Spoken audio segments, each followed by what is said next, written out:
Bismillahirrahmanirrahim. Assalamualaikum warahmatullahi wabarakatuh. Saya Salimah Cik Hassan dari Kolej Pemerhati Hulu Langat, Kementerian Pengajian Tinggi. Saya akan membentangkan kajian saya iaitu tahap kesediaan keusahawanan pelajar di Institusi Pendidikan Teknikal dan Latihan Vokasional atau TVET di Hulu Langat. Okay, sebagai pengenalan, semua kita tahu bahawa kerjaya dan bidang keusahawanan telah menjadi semakin penting dalam suasana ekonomi dunia hari ini yang tidak menentu dan kadar pengangguran yang semakin tinggi. Kesungguhan pihak kerajaan melalui pelbagai kementerian menyediakan pelbagai program dan bantuan sokongan untuk memastikan rakyat dan belia khususnya yang berada di pengajian tinggi berjaya menanam sikap dan menghindar keusahawanan dan seterusnya memilih kerjaya keusahawanan sebagai kerjaya.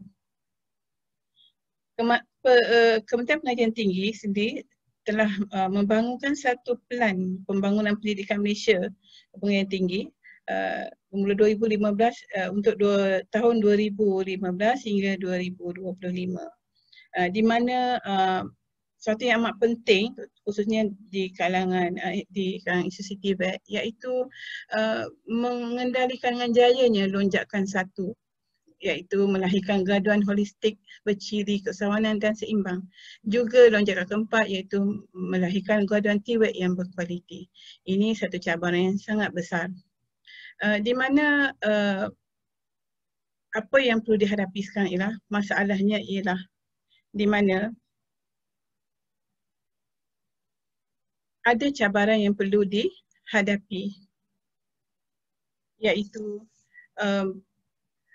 walaupun begitu banyak peruntukan, begitu banyak program-program dihasilkan, idea-idea yang dicadangkan dan dilaksanakan oleh pelbagai kementerian termasuk Kementerian Pengajian Tinggi sendiri, namun timbul masalah pembaziran yang merugikan negara apabila berlaku ramai belia yang diberi bantuan dan sokongan gagal menjayakan matlamat yang diharapkan kerajaan. Seringkali isu minat dan kesediaan dilihat sebagai punca. Maka saya sebagai pensyarah telah melakukan satu kajian, iaitu satu kajian yang telah dijalankan bagi mengenal pasti kesediaan keusahawanan pelajar dari kalangan institusi TVET. Dan seterusnya tujuan mengenal pasti sama ada pendidikan keusahawanan yang dijalankan di institusi ini dapat meningkatkan tahap kesediaan keusahawanan pelajar.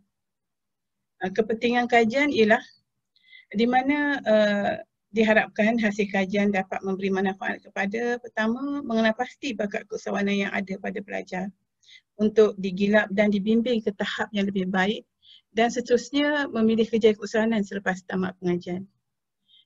Kepentingan kedua ialah dengan mengenal pasti kesediaan pelajar ini akan dapat juga mengenal pasti keperluan sebenar pelajar bagi penambahbaikan kurikulum, program dan aktiviti berkaitan pembangunan keusahawanan pelajar supaya kita tidak melakukan aktiviti yang tidak bersesuaian dengan pelajar dan tidak menepati pelajar-pelajar yang kita bangunkan, supaya dapat berlaku penjimatan di situ dan mendapat satu program yang berkesan yang seterusnya dapat melahirkan pelajar sebenar yang boleh dibangunkan menjadi usahawan.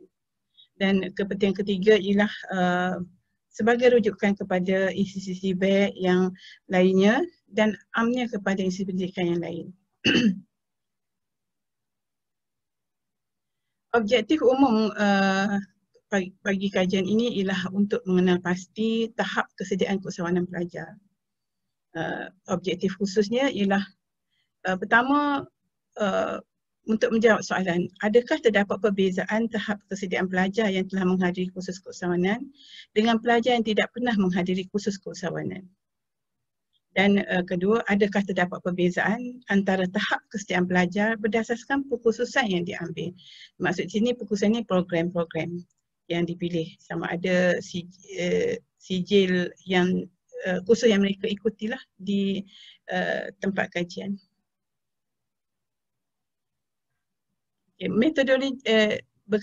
Metodologi kajian ialah di mana kaedah kajian ini dibuat secara kajian kuantitatif, kaedah tinjauan, di mana soal sidik menggunakan soal sidik yang diedarkan kepada pelajar di Kolej Komuniti Hulu Langat, iaitu sebuah institusi pendidikan TVET yang berada di Hulu Langat.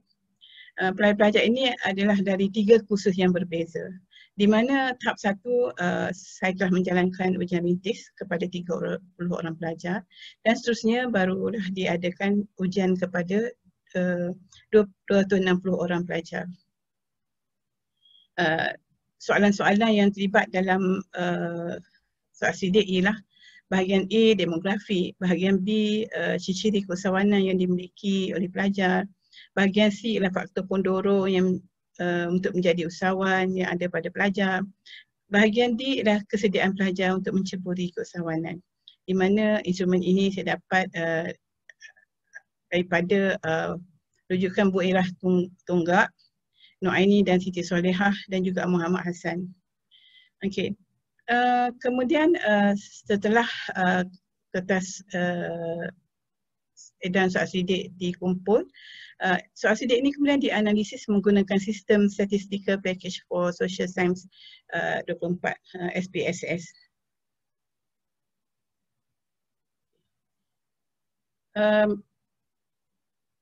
Perbincangan tentang dapatan kajian, di mana dapatan kajian yang diperoleh menunjukkan bahawa yang pertama dari jadual profil responden menunjukkan profil demografi pelajar daripada aspek jantina, umur, bangsa, pendapatan keluarga, lokasi dan kursus yang diambil di Kolej Komuniti Hulu Langat.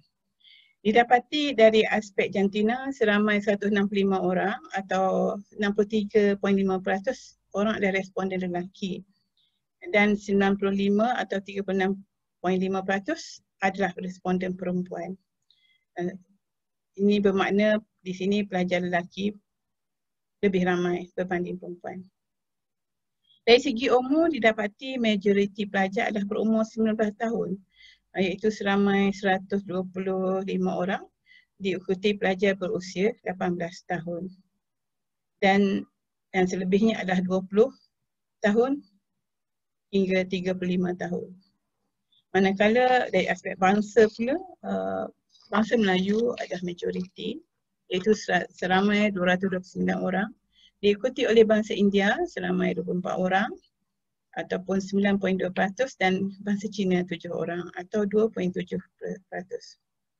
Bagi aspek pendapatan keluarga, didapati pelajar yang melanjutkan pelajaran di Kolej Komuniti Hulu Langat atau KKHL adalah daripada keluarga yang mempunyai pendapatan rendah di bawah 3,000, iaitu seramai 67.4% responden. Bagi lokasi tempat tinggal, majoriti pelajar adalah berasal daripada bandar, iaitu sebanyak 79.2%. Manakala aspek khusus pula menunjukkan seramai responden menjawab soalan ini seramai 27.3% daripada pelajar yang mengikuti CJ Pengoperasian Perniagaan, 36.9% atau 96 orang responden mengikuti CJ Teknologi Penyejukan dan Penyamaan Udara, dan 93 atau 35.8% responden mengikuti dari CJ Teknologi Maklumat.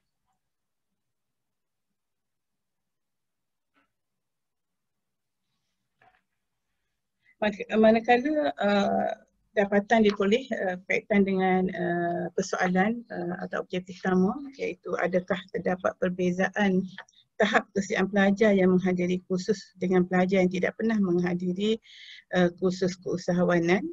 Didapati nilai T bagi perbandingan tahap kesediaan keusahawanan antara pelajar yang pernah mengambil subjek keusahawanan dan tidak pernah mengambil subjek keusahawanan ialah 0.725 dan tahap signifikan P ialah 0.465. Oleh itu, ini menandakan tidak terdapat perbezaan. Ini menunjukkan tidak terdapat perbezaan yang signifikan terhadap kesediaan keusahawanan di antara pelajar yang pernah mengambil subjek keusahawanan dengan yang tidak pernah mengambil subjek keusahawanan. Ini mungkin kerana ada kajian-kajian yang lepas menyatakan bahawa ada pelajar-pelajar yang tidak pernah mengambil kesusanan tetapi mereka mempunyai pengalaman sendiri dalam bidang dalam berkaitan kesusanan. Mungkin daripada pengalaman pekerjaan, mungkin daripada pengalaman sendiri, berniaga sendiri, ataupun daripada pendidikan yang lepas. Jadi mereka sudah mempunyai pengetahuan sedia ada. Bagi jawab soalan kedua, iaitu adakah terdapat perbezaan antara kesediaan pelajar berdasarkan pengkhususan yang diambil? Ujian ANOVA menunjukkan bahawa terdapat perbezaan yang signifikan skor min tahap kesediaan pelajar mengikut kursus atau program, iaitu 40.049.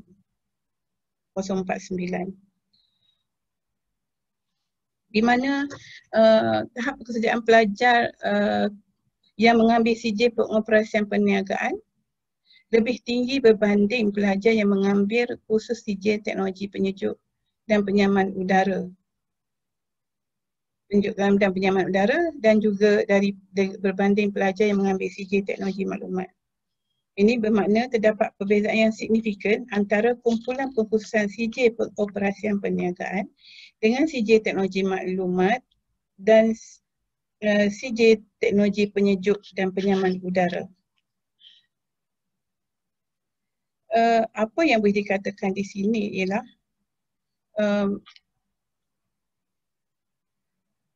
perbezaan itu adalah disebabkan daripada kursus yang mereka ataupun program yang mereka ikuti sendiri. Di mana bagi pelajar pengoperasi perniagaan, walaupun subjek keusahawanan mereka akan ambil di semester yang kedua, tetapi pendedahan daripada semester satu lagi mereka telah mendapat kursus-kursus atau subjek-subjek yang berkaitan dengan perniagaan. Sebagai contohnya etika perniagaan, pemasaran, berbanding dengan pelajar IT ataupun CJ teknologi maklumat dan juga CJ teknologi penyejuk dan penyaman udara, di mana mereka hanya mendapat pendedahan atau akan mengikuti kelas keusahawanan, kursus keusahawanan pada hujung semester, iaitu di semester akhir mereka, semester 3. Sementara daripada semester 1 ke semester 3, mereka hanya didedahkan dengan subjek-subjek berkaitan dengan kemahiran di bidang mereka sendiri. Kemahiran teknikal dan profesional berkaitan dengan kemahiran mereka dalam bidang IT atau dalam bidang ekon. Berbanding dengan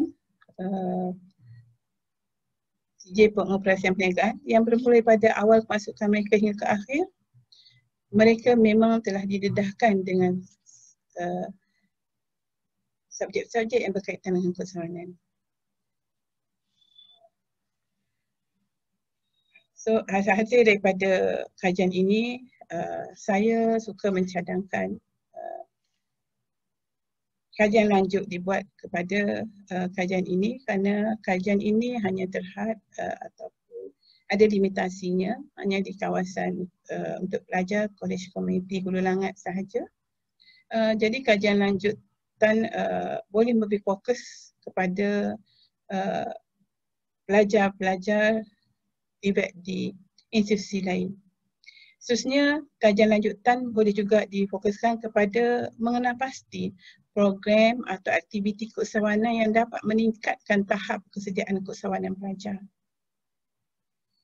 Supaya kita dapat menyediakan satu kursus yang lebih bersesuaian yang boleh meningkatkan minat dan kesediaan pelajar.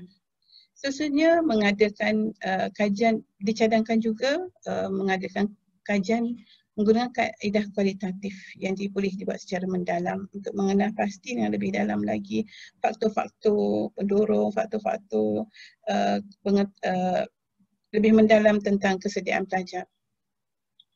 Kemudian yang terakhir, kajian ke atas pelajar yang mempunyai asas keusahawanan yang sedia ada. Adakah disebabkan latar belakang keluarga atau persekolahan atau kemungkinan ada kaitan dengan persekitaran kehidupan sekarang. Di mana daripada pemerhatian saya, didapati ramai pelajar-pelajar dari pelbagai bidang yang mana mereka menjalani, membuat kerja sampingan di luar waktu kelas seperti membawa Grab, seperti buat perniagaan COD ataupun membantu keluarga bagi menampung pengajian. Jadi mungkin kita boleh mendapat satu jawapan yang lebih tepat dan lebih dekat dengan kesediaan pelajar. Akhir kata, itu sahaja. Terima kasih. Assalamualaikum warahmatullahi wabarakatuh.